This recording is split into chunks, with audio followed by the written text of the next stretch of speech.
আজকে আমি ছাত্রদলকে বলবো, আমি আমাদের ভারপ্রাপ্ত চেয়ারম্যান তারেক রহমান সাহেবকেও বলবো, উনিও চেষ্টা করেছেন এর আগে অনেকবার, বিভিন্নভাবে অনেক যে কক্সবাজার নিয়ে গেলেন একবার বহু আগে, সেখানে তিনি ছাত্রদলকে নিয়ে বসেছিলেন। আমরা বলবো যে উনি যে দেশে ফিরে আসবেন যখন, তিনিও নিশ্চয়ই যখন দায়িত্বপ্রাপ্ত হবেন, তিনিও আমাদের মেধাবী ছাত্রদেরকে সঙ্গে নিয়ে এই ধরনের কর্মসূচি নেবেন, সেই কথা আমি একটা কথা আমি তোমাদেরকে বলতে চাই, তোমাদের উপরে আমাদের ভারপ্রাপ্ত চেয়ারম্যান কিন্তু অনেক আস্থা রাখেন। আস্থা রাখেন এই জন্যে যে তোমরা হচ্ছে ভবিষ্যৎ, তোমরা হচ্ছে রিক্রুটিং গ্রাউন্ড। বিএনপি তখনই শক্তিশালী হবে যদি ছাত্রদল শক্তিশালী হয়। বিএনপি তখনই একটা মেধাবী সংগঠন হবে যদি ছাত্রদল একটা মেধাবী সংগঠন হয়।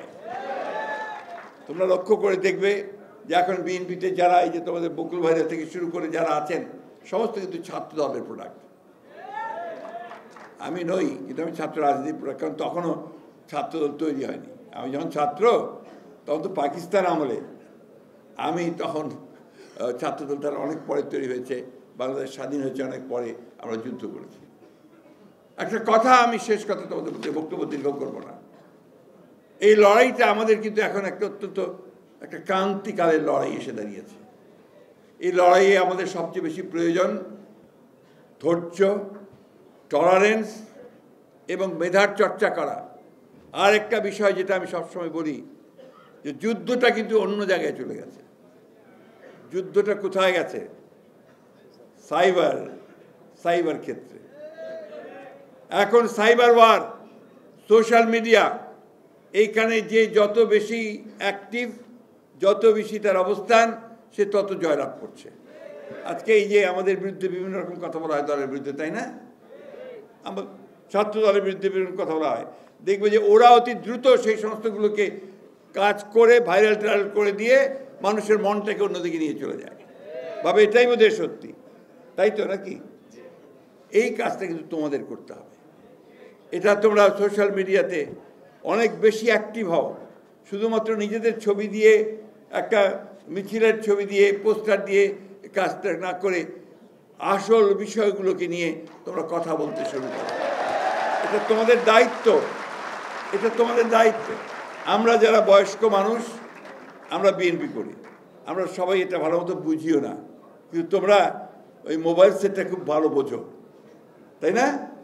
কি বোঝো না? না, ওইখানে লড়াইটা ওইখানে চালাও। That is the most important place. ওই জায়গায় তোমরা যদি লড়াই করতে পারো, তাহলে তোমাদের বিজয় কেউ ঠেকাতে পারবে না। তাই আমি অনুরোধ করব যে আজকে ছাত্রদল একটা নতুন একটা সুযোগ পেয়েছে নিজেকে নতুন করে তৈরি করবার। আমি শুরুটা খুব ভালো দেখলাম আজকে, সেই বলে আমি বলতে চাচ্ছিলাম যে আমার খুব ভালো লাগছে যে আজকে উত্তর দক্ষিণ স্লোগান হচ্ছে না। এটা আমার জন্য খুব আনন্দের। আমার মনে হয় যে এতদিন যে কথা বলেছি সেটা অন্তত একটা আমি দেখলাম যে ইমপ্লিমেন্টেড হয়েছে। কারণ ছাত্রদল এরা আবার উত্তর দক্ষিণ কি, তাই না? আর আমরা যে স্লোগান দিই মাঝে মাঝে, অমুক ভাই এগিয়ে চলো, আমরা আছি তোমার সাথে, দেব না, এটাও দরকার নাই। আমাদের ভাই একজনই, তারেক রহমান, তাই না? আমাদের নেত্রী একজন, দেশনেত্রী বেগম খালেদা জিয়া। আমাদের দার্শনিক, আমাদের প্রতিষ্ঠাতা একজন, শহীদ প্রেসিডেন্ট জিয়া রহমান। মাঝখানে আর কোনো ভাইটাই নাই, কিন্তু ডিসিপ্লিন আছে। আজকে আমাদের ছাত্রদলের নেতা রাকিব, রাসেল এবং অন্যান্য নেতা যারা আছে, তাদেরকে সবসময় মেনে চলতে হবে, সব জায়গায় নেতৃত্ব মানতে হবে, অর্থাৎ একটা সুসংগত রাজনৈতিক দল গড়ে তুলতে হবে। এবং সেটা আমাদের চিন্তার মধ্য দিয়ে। পড়াশোনা করে আমরা বলবো যে কেন আমরা ছাত্রদল করি, পড়াশোনা করে বলবো যে কেন আমরা পরিবর্তন চাই, পড়াশোনা করে আমরা বলবো যে ফ্যাসিস্ট কারা আর আমরা গণতান্ত্রিক কারা, কেন গণতন্ত্রের জন্য সংগ্রাম করছি, লড়াই করছি। এটা আমরা আমাদের মেধা দিয়ে আমরা নিয়ে আসবো। আমি আর বক্তব্য দীর্ঘ করবো না, তোমরা সামনের দিকে এগিয়ে যাও। তোমাদের সামনে এখন নতুন জগৎ, নতুন দিগন্ত। এই দিগন্তে তোমাদের নতুন করে অবস্থান নিতে হবে, তোমাদের ভবিষ্যৎকে তোমাদের তৈরি করতে হবে। ছাত্রদলকে নেতৃত্ব দিতে হবে ছাত্র রাজনীতির ক্ষেত্রে, এটা সবসময় মনে রাখবে। এটা একটা বড় শিক্ষা প্রতিষ্ঠান ভিত্তিক সংগঠন গড়ে তুলতে হবে। শুধু মহল্লা ভিত্তিক সংগঠন করলে হবে না। শিক্ষা প্রতিষ্ঠান ভিত্তিক সংগঠন যদি না করো তাহলে কিন্তু হবে না। ওই শিক্ষা প্রতিষ্ঠানে তোমাকে নেতৃত্ব দিতে হবে, ওই শিক্ষা প্রতিষ্ঠানের সংসদ নির্বাচনে জয়লাভ করতে হবে, ওই শিক্ষা প্রতিষ্ঠানে তুমি সাহিত্য প্রতিযোগিতায় এগিয়ে যাবা, এক্সটেম্পোর স্পিচে এগিয়ে যাবা। এই বিষয়গুলো না হলে তোমার যে বিকাশটা হবে না। আসো, আমরা ছাত্রদলের নেতৃত্বে সেই জিনিসগুলো দেখতে চাই। যখন তারা এই ধরনের কোনো কর্মসূচি নেবে, আমি মনে করব যে সেটা জাতির জন্যে, আমাদের ভবিষ্যতের জন্য সবচেয়ে বড় হবে। কারণ তোমরাই তো হচ্ছে ভবিষ্যৎ, তোমরা এই দেশের সমস্ত কিছু তৈরি করবে। চাকরিতে বলো, রাজনীতিতে বলো, অর্থনীতিতে বলো, ব্যবসা বাণিজ্য প্রসারের ক্ষেত্রে বলো, তোমাদেরকেই সেই নেতৃত্বটা সামনে নিতে হবে।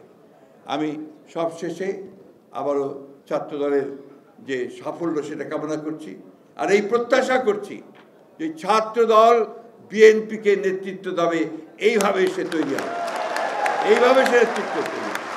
এই কথা বলে তোমাদের এই আজকে সফল হোক, মহানগরের ফর্ম বিতরণের সফল হোক, এবং তোমরা অনেক বেশি ছাত্র সংগঠন তৈরি দেওয়া সেটা আশা করি।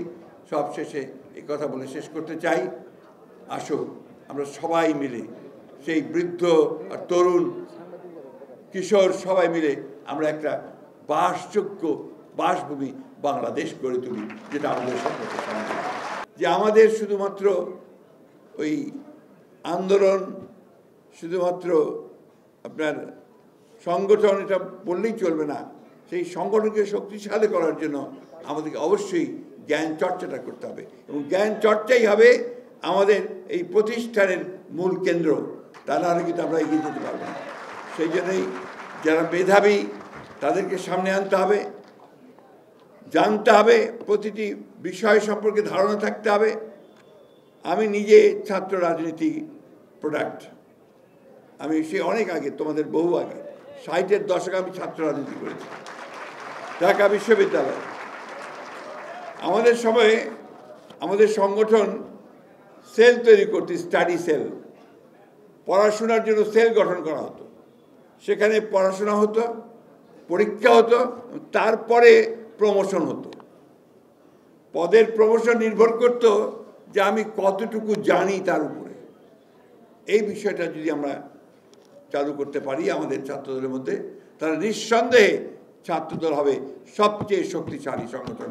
আমি এই অনুরোধ রাখবো যে এই ধরনের চিন্তা ভাবনাগুলো নিয়ে আসতে হবে। গোটা পৃথিবী এখন একটা বলা যেতে পারে ট্রানজিশনাল পিরিয়ডে আছে। ডান দিকে যাচ্ছে, বাম আর ডান দিকে যাচ্ছে তারা, অর্থাৎ কিছুটা উগ্রবাদ, কিছুটা জোর করে চাপিয়ে দেওয়া, কিছুটা সাধারণ মানুষকে বাদ দিয়ে শুধুমাত্র মুষ্টিমেয় কিছু লোকের স্বার্থসিদ্ধি করার জন্য যেন রাষ্ট্রগুলো সেই দিকে যাচ্ছে, এবং জনগণও সেই দিকে যাচ্ছে।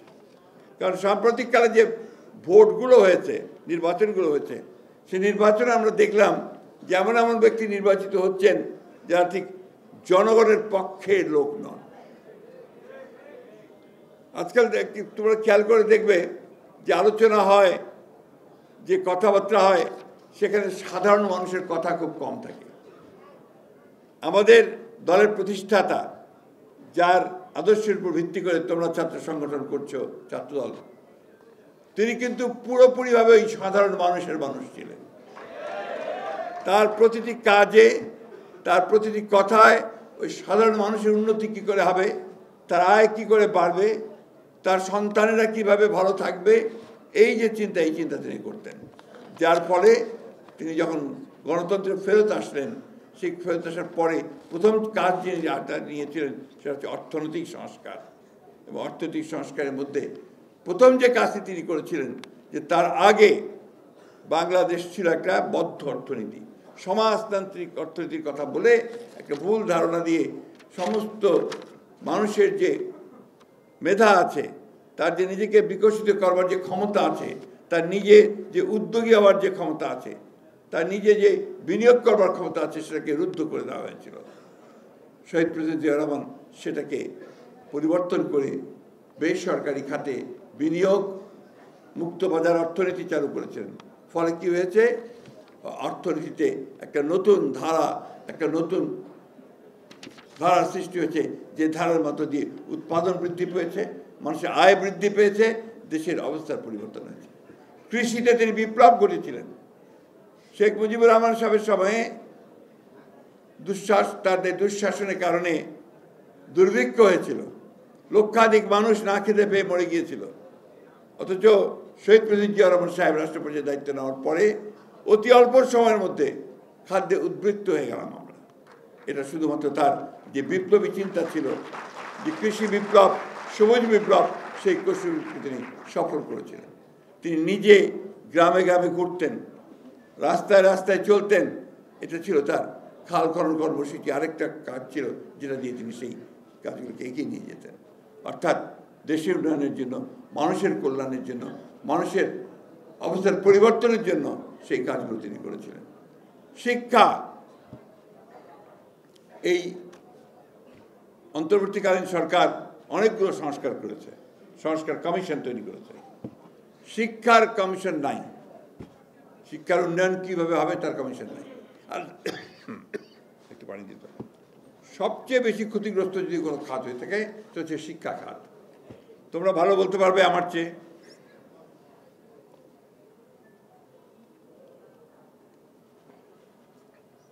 আমাদের ছেলেরা এখন এমবিবিএস পাশ করে বিদেশে সরাসরি ভর্তি হতে পারে না, কারণ তারা মনে করে যে এখানে এমবিবিএস পাস, যেটা এমবিবিএস পড়াশোনা হয় সেটা সঠিক হয় না। আমাদের ছেলেরা যারা এখান থেকে মাস্টার্স করে যায় বিদেশে পড়ার জন্য যেতে হবে, তাদেরকে আবার ল্যাঙ্গুয়েজ টেস্ট দিতে হয়, বিভিন্ন রকম টেস্ট দিতে হয়, দিয়ে তারপরে তারা যায়। অথচ এর আগে ছিল এই বিষয়গুলো ছিল না, কারণ শিক্ষার ব্যবস্থাটা এমন ছিল যাতে করে সত্যিকার অর্থেই একটা ছাত্র সে যেন সর্ব বিষয়ে একটা পারদর্শিতা অর্জন করতে পারে, সেই কাজগুলো তারা করেছিল। এবং এটাকে কতদূর গুরুত্ব দিয়েছিলেন শহীদ প্রেসিডেন্ট জিয়া রহমান। তিনি মেধাবী ছাত্রদের নিয়ে সমস্ত প্রতিষ্ঠান থেকে তিনি জাহাজে করে সমুদ্র দেখতে নিয়ে গিয়েছিলেন। সমুদ্র শুধু দেখার জন্য নয়, ওইখানে বসে যে সমুদ্রের নিচে কি সম্পদ আছে, সমুদ্র যে কি একটা বিশাল একটা অঙ্গন ক্ষেত্র, যেখান থেকে বাংলাদেশের অর্থনীতির পরিবর্তন হতে পারে, যেটাকে এখন বলা হচ্ছে যে ব্লু ইকোনমি বলা হচ্ছে না, এই ব্লু ইকোনমির মূল এই সমুদ্র। সে কবে, সেই ৭৮ সালে, ৭৯ সালে, ৮০ সালে শহীদ প্রেসিডেন্ট জিয়া রহমান সেটা দেখেছিলেন। এই জন্যই তাকে আমরা বলি যে ক্ষণজন্মা একজন নেতা, যিনি ভবিষ্যৎ দায়িত্ব।